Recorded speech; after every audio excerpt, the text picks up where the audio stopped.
You want to highlight a half or less, or 0.5 or less. We're going to use conditional formatting for this. In our particular case, our conversion rate here in column D is what we want. Make sure you select the column you want to highlight. Anything that's 0.5 or less, go to Format, Conditional Formatting. Now, one key thing is to select the format rules as custom formula is.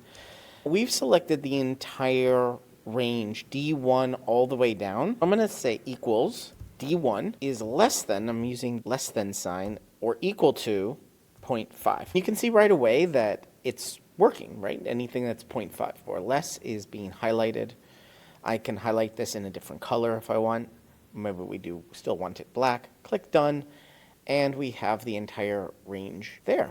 This even works if they are percentages, because the underlying data is 0.9 in this case, 90%. The actual number is 0.9. So this custom formula still works. Some issues you might run into is if you haven't selected the entire range, you'll notice that the highlight is one cell off or one row off. Because our range is D2 to D1000, we need to change in our custom formula D1 to D2, and then it'll be. Also, if you don't have the equal sign at the beginning of this custom formula, it won't work as well. You need that equal sign. You also can't put 0.5 in quotes because that's not a number. It's going to count it as a string. One more thing I want to point out is that if you want to apply this to the entire row, we can do that. We can change D1 to A1, and we can change that D2 to D1.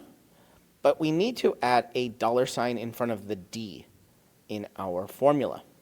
That way, when we look over here, the entire row is highlighted. You're watching Better Sheets here on YouTube. Make sure you check out this video or this video and subscribe right now to get more tips, tricks, how-tos. Get more out of your Google Sheets than you ever have before.